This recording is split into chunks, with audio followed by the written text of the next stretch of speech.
Olá, meus amigos, sejam muito bem-vindos a mais um episódio do nosso podcast, Chave Mestra Podcast. E hoje nós estamos na Bienal do Livro, a maior feira literária da América Latina. Olha que privilégio! Lançar um livro é incrível, agora poder compartilhar isso com o mundo, né? Porque tem pessoas de vários lugares do mundo aqui, é incrível. E poder fazer a gravação aqui com os nossos autores é sensacional. Estamos muito animados em poder extrair o melhor dos nossos convidados, dos nossos autores, a sua história, o seu conhecimento. Então se prepara porque vai ser uma conversa muito enriquecedora. E hoje, eu, Damaris, a sua host do dia, estarei entrevistando uma das autoras deste livro, que o título é Não Seja Refém dos Seus Sintomas, Voltando para o Meu Lugar. Hoje nós vamos conhecer um pouco mais e aprender um pouco mais com a Verônica Ribeiro. Ela que fala sobre conflitos entre pais e filhos adolescentes. Muito interessante. Pais e filhos adolescentes. Acredito que nós vamos ter uma conversa muito edificante. Mas deixa eu te apresentar primeiro um pouquinho da Verônica, para você já entender de onde ela vem. A Verônica, ela é psicóloga de adolescentes e mentora de pais.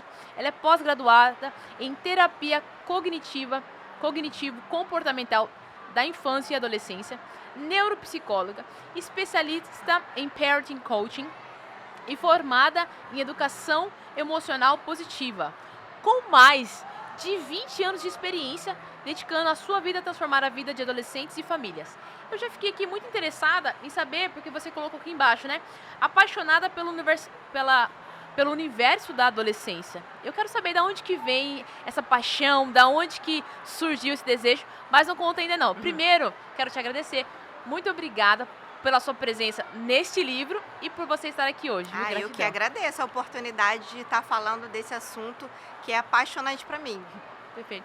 Verônica, começa se apresentando para as pessoas. Eu já falei um pouquinho da sua jornada, da sua trajetória, mas fala um pouquinho mais de quem é a Verônica. Então, a Verônica, principalmente, é a mãe de uma adolescente que, apaixonada pela maternidade e procura ajudar outras mães de adolescentes nessa jornada que é muito desafiadora.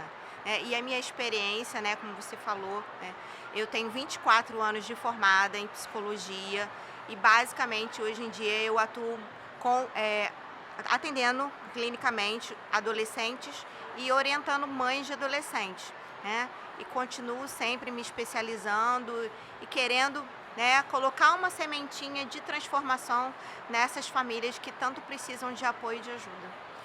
Perfeito. E o que te levou especificamente para esse nicho, né? Porque a psicologia ela é muito ampla, né? Então você poderia ter seguido muitas linhas.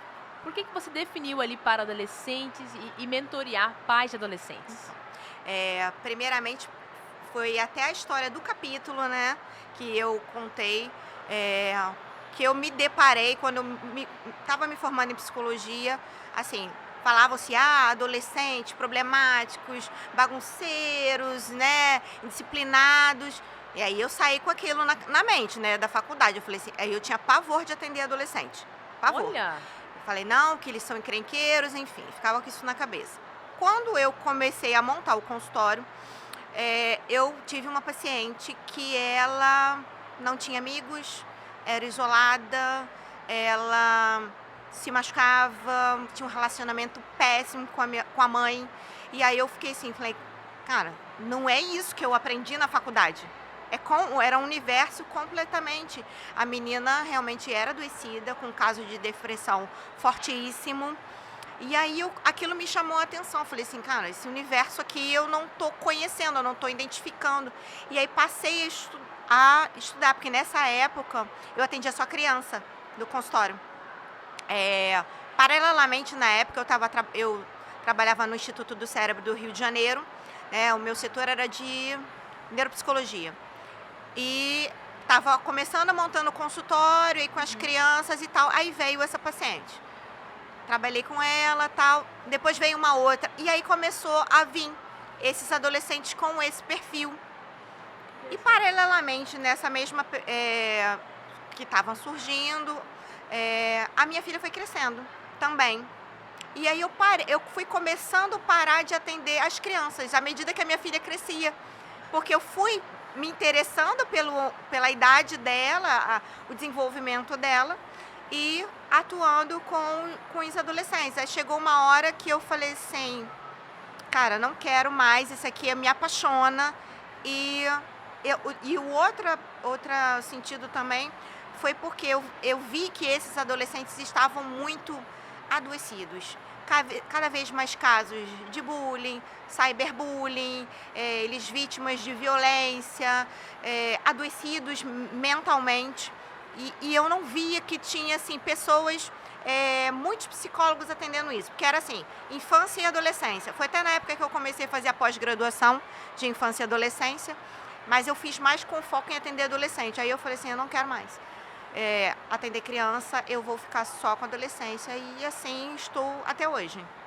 Então não foi você que escolheu os adolescentes, os adolescentes te escolheram. Exatamente. Foi chegando até você, e aí combinou que a sua filha também estava entrando na adolescência. Sim, exatamente.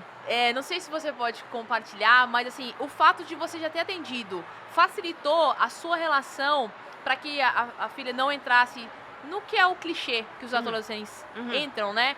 Que é o aborrecente, né? Você conseguiu, por essas vivências, evitar, vamos dizer assim, muitos problemas em casa? Sim, assim, lógico que a gente 100% não consegue, né? Porque somos seres humanos, né? Eu sou mãe, entendo. Mas, assim, eu acho que o que mais eu vejo muito o problema dos conflitos das famílias não entenderem aquela fase, porque, assim, as pessoas colocam o estigma, né? É o aborrecente. O aborrecente é aquilo que aborrece. Mas se você for olhar para um lado, isso já é um estigma, isso é um mito. Você olhar para um outro lado, de entender que a adolescência é uma fase de transformações, de descoberta, de desenvolvimento de autonomia, e que automaticamente isso rola um distanciamento dos pais. Os pais não entendem isso, eles olham como afronta, e aí por isso que eles batem muito de frente, é justamente disso, porque eles estão acostumados com aquela criança ali, fofinha, e aí você vê uma pessoa que está querendo falar, que está querendo ter a tua opinião, que está discordando, que quer fazer do jeito dele, que quer ter uma autonomia de estar com os amigos, e os pais não entendem isso, e aí é onde começa a conflitar. E aí, por eu ver essas famílias assim, eu tive um olhar de falar assim, eu preciso fazer diferente, não é bem assim, e o olhar também do perigo, né? Por eu escutar tantas situações no consultório, eu sempre fico de antena ligada. Aí eu falo com ela, falei assim, tá acontecendo isso, já aconteceu isso com você, situação tal. Eu sempre fico de antena ligada sobre os perigos. Perfeito, você conseguiu, de fato, pegar as experiências das pessoas e ali poupar ela de muitas coisas que poderiam acontecer, mas você já estava ali prevendo e Sim, precavendo. exatamente. Né? E aí, com certeza, não teve os mesmos... Eu digo assim que trauma toda criança, todo adolescente vai ter. Não tem como... Nossa, vai ser inibido de toda e qualquer dificuldade. Não é isso. Mas é passar e saber lidar com os problemas, com as dificuldades, Sim, né? sim. Que é o principal. E agora falando do livro, né? Você já estava esperando, já era um desejo seu, quando você foi encontrada aí, né? Pela Cleide, né? Foi pela Cleide, Pela Cleide. Você estava esperando, você já tinha esse desejo, foi uma surpresa? Como que foi o convite para você? Não, eu não tinha o desejo de escrever um livro, engraçado. Mas quando ela me procurou, aí foi uma coisa inexplicável. Acendeu um negócio dentro de mim que eu fiquei muito na dúvida, faço, não faço. E quem me deu o pontapé inicial foi a família. A família falou assim, faz que vai ser legal, a experiência vai ser boa, você tem conhecimento para isso, a tua experiência profissional, você precisa colocar isso em prática. E aí a família me deu essa força e aí eu resolvi fazer. E foi uma experiência incrível. O que te inspirou a trazer esse conteúdo, a escrever o seu capítulo? Me inspirou justamente falar para essas mães, né? Porque como a experiência, a princípio, era só atendendo os adolescentes clinicamente, depois eu comecei a migrar Migrar não, mas assim, acrescentar a parte de trabalhar com as mães, né? Orientar mães. Porque as mães, elas precisam desse cuidado, de quem olha para essas mães. Porque lidar com a fase é uma fase desafiadora. Mas essas mães muitas vezes se sentem culpadas, elas se sentem inadequadas, elas se sentem muito perdidas, elas se sentem sozinhas. Porque elas acham que elas estão fazendo coisas que vão atrapalhar o filho, muitas vezes elas não se sentem amadas. E aí por isso que eu queria falar para essas mães, para elas entenderem um pouco desse universo da adolescência, poder ouvir a experiência e aprender com o que eu estava falando ali. E aí essa voz, assim, as minhas palavras, poder alcançar um maior número de pessoas. Até porque, vamos dizer assim, se ela ouve algo, aprende algo, ou consegue até mesmo falar sobre algo dentro ali do consultório, mas é uma vivência totalmente diferente, é uma outra linguagem. Sim. Em casa, acaba que o processo é um pouco mais lento, não seria mais ou menos Sim, a mãe isso? informada, ela lida muito melhor com os conflitos. Não vai dizer que o conflito não exista e que ela não sofra, mas é aquela coisa, ela vai pensar se ela vai agir, de repente, impulsivamente, ela vai raciocinar, de repente, de fazer uma punição, de entender aquilo, então, lidar com jeito, a forma com que ela vai conversar, tudo isso. O julgamento, evitar julgamentos de certos comportamentos. Então, ela sendo informada, com certeza a qualidade da relação melhora muito. E como que foi para colocar todo esse conteúdo, né, que a gente tá só na superfície, mas como que foi colocar isso em palavras? Foi tranquilo para você? Você teve um pouco de dificuldade? Não, eu pensei que ia ser muito difícil, porque não é uma coisa minha, a coisa do escrever. O medo meu foi de escrever, né? Não por falta de conhecimento. Mas quando eu sentei para fazer, eu acho que assim, numa tarde eu fiz. Numa tarde? Numa tarde. E aí depois eu só fui revisando. Assim, mas foi direto, assim, porque é uma vivência. Sim. Né? Assim, tá no sangue. Então, fluiu muito bem, muito de forma tranquila, porque é prática, né? Sim. Vivência todos os dias. Então, foi que eu coloquei justamente nisso. Perfeito. E você já leu os outros capítulos também, né? O livro tá muito enriquecedor. Alguns capítulos aqui também são muito chamativos. O que você diria que não só o seu capítulo, mas o livro de forma geral, né, não seja refém dos seus sintomas? O que as pessoas podem esperar quando eles adquirirem? Porque eles estão ouvindo aqui e eles não vão querer só ouvir, né? Eles vão querer ler. Sim, sim. E aí já fica o convite, tá, pessoal? O Instagram vai ficar na descrição do vídeo, então você pode acessar, você pode adquirir o seu exemplar diretamente com a Verônica, tá? E a gente até aconselha que você faça isso. E aí, o que mais que ele vai conseguir? Qual que é a importância do não ser refém dos seus sintomas para as pessoas? Sim, é a questão de você se olhar, né? Do autocuidado, né? De você se priorizar, se colocar em primeiro lugar, porque muitas vezes a gente está com uma dor, um sofrimento, e é como se aquilo fosse paralisante. E que a gente acha que aquela dor não vai ter fim, né? E a gente fica aprisionado naquilo. Então, quando a gente resolve se cuidar e olhar para si e resolver tomar uma atitude, né, de buscar uma ajuda, isso pode libertar. E isso não é, tanto que fala refém, né? Porque às vezes a gente está com a nossa dor emocional, a gente acha que isso é para sempre. Não é. Você consegue aprender a lidar com isso e vencer. Então é importante, né? O conhecimento salva, né? O conhecimento salva, com certeza. E eu agora fiquei curiosa, por que você decidiu inicialmente entrar na psicologia? Porque a gente falou, dentro da psicologia, você fez essa narrativa, você conseguiu, foi atraída para os adolescentes e hoje é a sua paixão. Mas tinha muitos caminhos, né? Por que você optou por psicologia em primeiro lugar?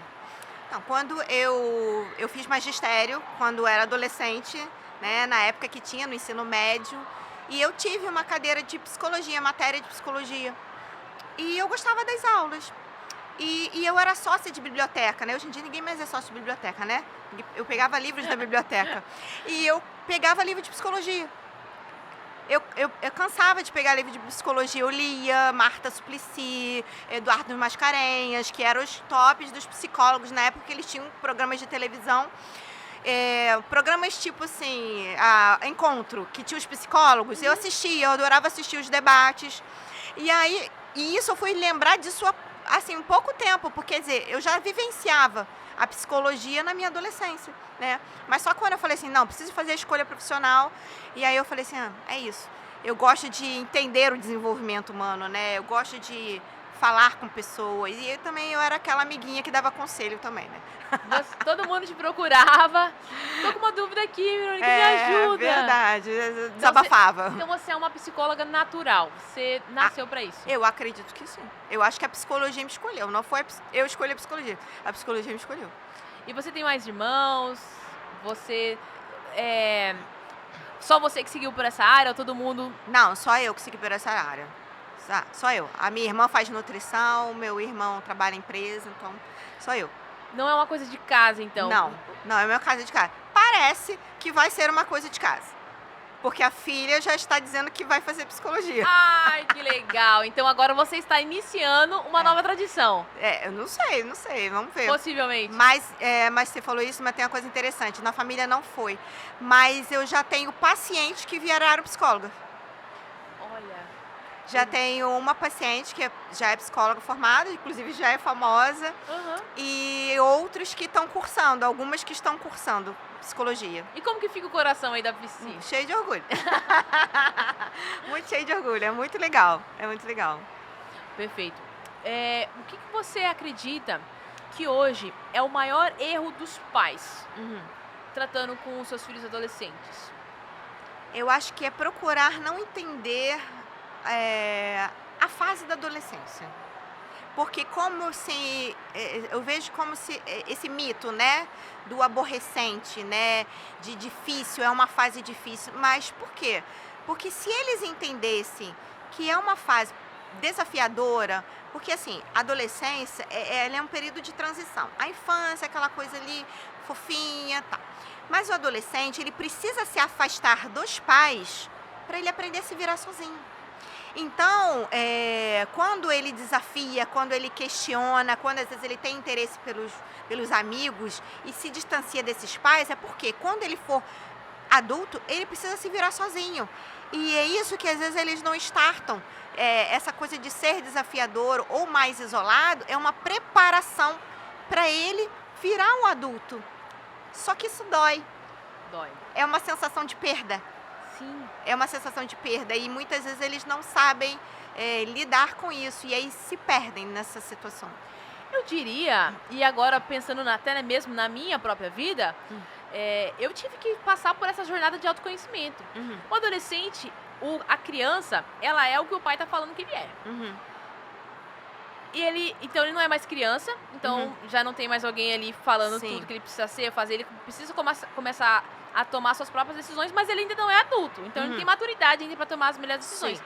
Então ele está num processo de autoconhecimento. Sim. Eu vejo muito adulto, inclusive, como eu falei, eu me coloco nessa situação. Eu passei por um processo de autoconhecimento com 30 anos, onde eu achei que eu me conhecia, mas eu não sabia nada sobre mim. E eu tive que começar do zero, e foi dolorido. Mas eu já tinha 30 anos. E eu fico pensando agora, e os adolescentes? Que não tem nem essa jornada, essa vivência. Quão impactante é esse momento de autoconhecimento para eles? Sim, inclusive, foi até interessante você falar isso. Existe um movimento dos adolescentes pedir para fazer terapia, muito forte. Assim, a minha geração não foi uma geração que fazia terapia, né? E aí tinha muito estigma e tal. E eles, hoje em dia, eles são tão informados que eles pedem. E eles falam entre si sobre as terapias. Eu faço terapia e tal, não sei o quê. Inclusive, meus stories, quando eu gravo os stories, eu vejo muito lá meus ex-pacientes olhando meus stories, curtindo, às vezes os amigos da minha filha que estão lá. Por quê? Porque eles entendem que esse processo do autoconhecimento, do processo terapêutico, é importante. E outra coisa que você falou também, que me veio à cabeça aqui, uma outra história que, assim, a gente precisa vivenciar essa adolescência de fazer besteira, de se divertir, curtir, porque quando a gente não vivencia isso gera um problema. Porque é tal da história que às vezes você passou a adolescência sem experiência, e às vezes quando você chega na idade adulta, e aí você dá uma startada e fala assim, eu não vivenciei nada. Eu não namorei, eu não fiz festa, eu não brinquei, eu não tive nada. E aí eles ficam assim, e agora? Aí eu falei assim, ó, você tá adulto, né? Você é um jovem adulto, então vai viver, né? Porque assim, não é porque você já é um adulto, passou, né? Mas assim, para e pensa, vivencia isso. E, inclusive, é uma das coisas que eu falo para os meus adolescentes, né? A hora de ter experiências é agora, porque depois o tempo passa. Aí a gente, né, é absorvido por responsabilidades, trabalho, faculdade, tudo isso. Então, o momento é esse, da autodescoberta e da experimentação. Né? A pergunta prévia foi em relação aos pais, né? O que os pais mais fazem de complicado, de erro. Uhum. E os adolescentes, o que eles mais erram que eles poderiam, na verdade, evitar? Porque, principalmente, não ouvir esses pais. Bom, agora os pais adoraram essa parte, esse corte aí. Justamente porque eles, com essa história do distanciamento, e às vezes tem pais que cobram muito, o que eles vêm muito com essa fala? Mas, Verônica, meus pais não me entendem, meus pais não me ouvem. E aí o que eles falam? Eles se fecham. E muitas vezes esses pais, às vezes, estão até abertos a falar, são pais bacanas, são pais legais, mas por eles, né? Às vezes tem a questão da cobrança. Um exemplo muito simples, às vezes cobrança de escola, que estuda, que você tem que cumprir com suas obrigações e tal. E aí eles olham com o olhar, meus pais são chatos, eles estão me cobrando. E aí o que acontece? Afasta. E às vezes os pais estão dando conselhos legais, né? Mas aí eles se fecham.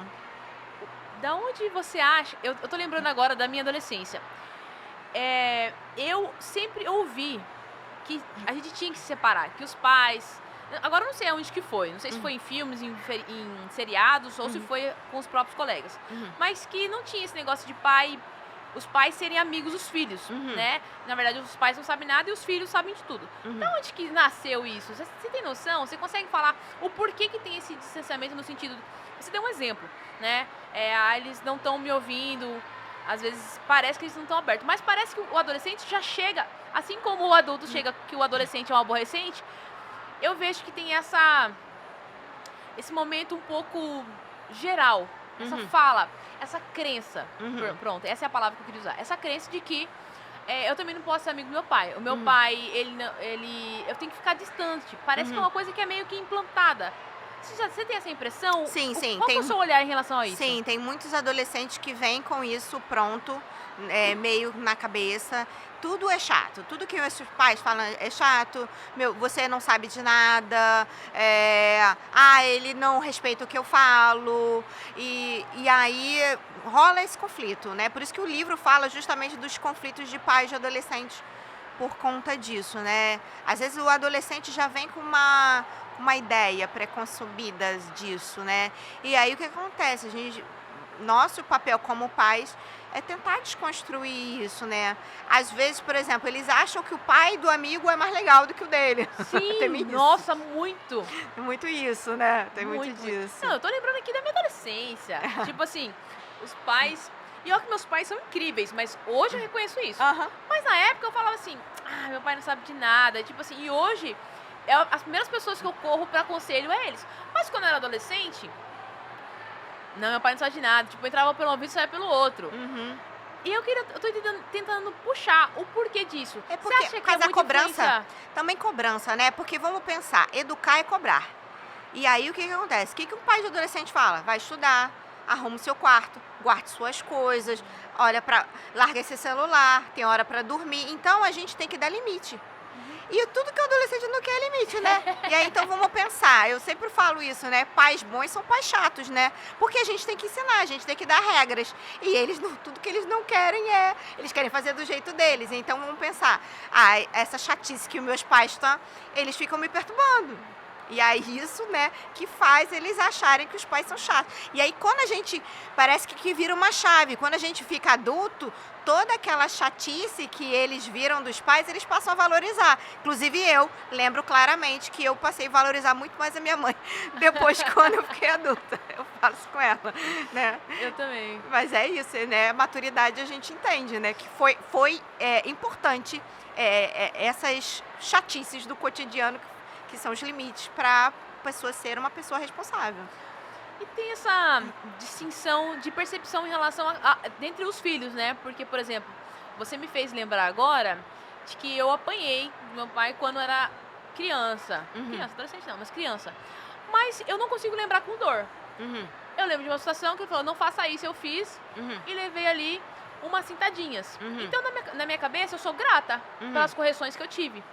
Agora, meu irmão, e eu espero que ele não esteja ouvindo, ele tem, assim, por muito tempo, acho que ele carregou muita raiva das surras que ele levou, né? Porque ele comentava alguma coisa sobre isso. Então tem muito a ver também com a percepção do adolescente com cada filho. Sim, ou com cada sim. irmão, com cada pai. O pai em relação ao tratamento de cada um dos filhos. Sim. Você vê muita diferença? Sim, porque isso vai muito do temperamento da pessoa, né? Personalidade, né? Tem pessoas que são mais sensíveis, tem pessoas que são mais rancorosas. E aí elas vão ter essa percepção do quê? De uma dor, de um trauma. E outros, às vezes, não. Não. Foi importante para mim, eu não precisava ser dessa forma, eles perdoam. Então é isso vai muito de pessoa para pessoa. Às vezes é o mesmo pai, né, dentro de uma mesma experiência de educação, mas com pessoas com olhar e interpretações diferentes do mesmo fato, né? Isso vai de pessoa para pessoa. Verônica, das pessoas que estão nos assistindo agora e que estão com seus filhos com problemas, quais os principais problemas que ele deveria procurar uma profissional ou que a maioria dos casos, quais os maiores problemas que as pessoas chegam, os adolescentes chegam até você? Quais são, assim, os sinais que ele fala assim, não, eu acho que meu filho deveria... Ele está com determinada reação, atitude, comportamento, eu acho que agora é uma hora ótima para procurar terapia, ou ele tem que sempre procurar terapia, independente da situação? Não, nem sempre.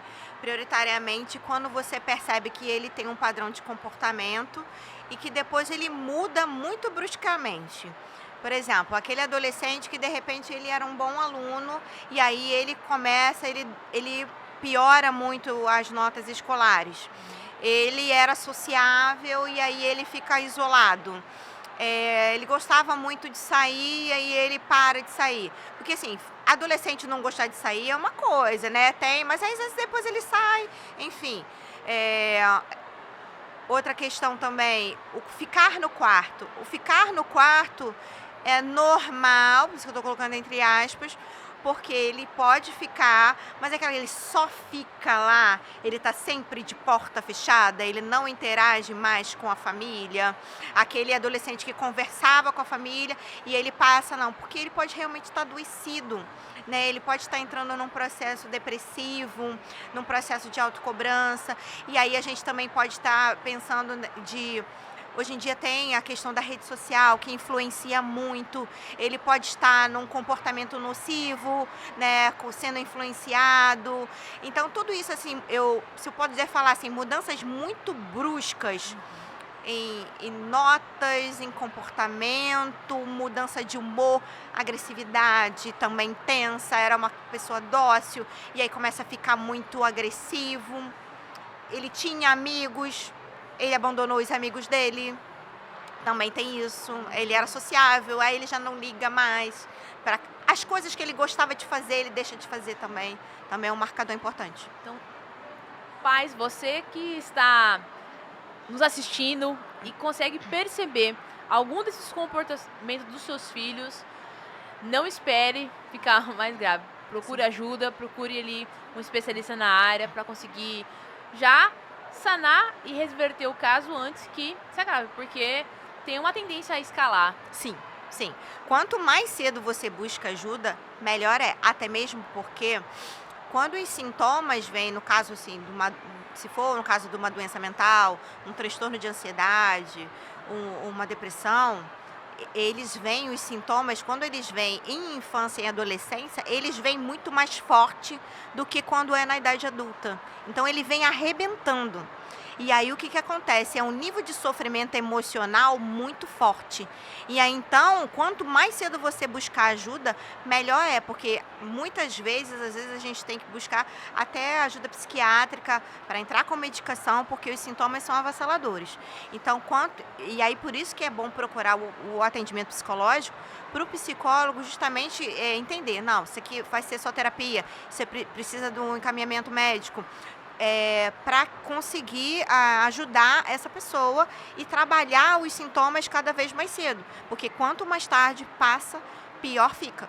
Então, por isso que o tratamento tem que ser sempre a princípio. Tem dúvida? Busca. Eu fiquei assustada agora. Essas doenças emocionais, como depressão, ansiedade, na adolescência ela é muito mais forte do que adulto? Sim. Sim, os sintomas vêm muito mais forte. Por isso que hoje em dia a gente fala tanto, né? Talvez na sua época, ninguém falava da questão dos sintomas de automutilação, né? Hoje em dia a gente se fala tanto, né? Inclusive é muito estimulado às vezes, né? Nesses grupos de Discord que fala tanto disso, essas coisas nocivas que às vezes os adolescentes participam, né? Porque assim, por que eles entram nesses comportamentos de buscar nessas redes sociais, assim, nisso? Porque muitas vezes ele tem um problema emocional, às vezes ele está com um problema de saúde mental, ele está se sentindo muito mal e ele não consegue falar. Então, ele vai buscar outras pessoas que têm um comportamento parecido com o deles, com a mesma dor que eles, para se sentir pertencente. E nessa hora que ele vai se sentir pertencente é justamente onde ele afunda. E aí entra esses problemas. E muitas vezes eles não falam com a família.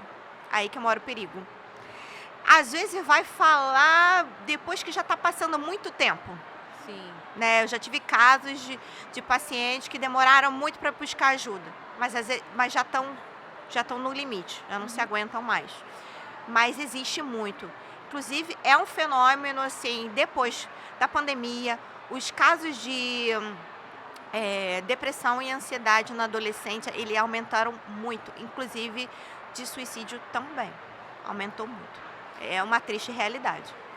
Então, além de ficar atentos, vamos falar com os pais agora, né? Além de ficar atentos a esses sinais para tentar ajudar os seus filhos, o que mais que eles podem fazer hoje para já até mesmo prevenir de que os filhos caiam em algumas ciladas? Quais algumas dicas ou a principal dica que você consegue passar para os pais que estão nos ouvindo hoje, além de ficar atentos àqueles comportamentos, aquelas mudanças que você nos orientou, mas o que mais que ele pode fazer hoje para melhorar talvez o relacionamento com os filhos? Então, a dica essencial é conecte com seu filho, aceite o seu filho como ele é. Isso é muito importante.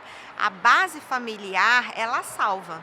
Então, se você tem apesar do seu filho ter um comportamento problemático, mas você procurar entender, você procurar apoiá-lo sem julgamento, tenta passar. Por que ele está passando por isso? Por que ele está dessa forma? Porque você pode salvar o seu filho, né? Tanto que eu falo assim, a cura está nas famílias. Porque se a família ela é próxima, afetiva, com certeza ele vai se sentir o quê? Amado. Muitos adolescentes falam, eu não me sinto amado. Então, quando ele se sente amado, essas feridas começam a se curar, né? E aí aonde ele vai buscar ajuda, onde ele vai se sentir que ele está sendo cuidado. Isso é essencial. Não, você falou duas frases aqui que eu tive que anotar. Que a base familiar salva. Então, antes mesmo, né, de ter que recorrer a um profissional, dentro da própria família já pode ter ali um socorro. Sim, com né? certeza. E que a cura está na família, né? Dentro da própria família, ele já pode ter esse sentimento de pertencimento, de acolhimento, de importância, que é o que todos nós precisamos, Sim, né? Todo claro. mundo necessita se sentir amado. E a gente confia em quem a gente ama, né? Se a gente não tá se sentindo amado, Exatamente. então não tem a confiança, não vou compartilhar, guardo pra mim, e aí todas essas coisas podem acontecer em sequência. Seria mais ou menos isso, né? Isso, com certeza. É essencial. Se os pais soubessem o quanto que o poder está nas mãos, eles soubessem como que eles podem transformar, seria essencial. E aí os pais precisam de ajuda, né? Desse cuidado, né? Porque assim, uma coisa também, nem sempre tudo é psicoterapia. Às vezes, assim, o problema às vezes está na relação de pais e filhos.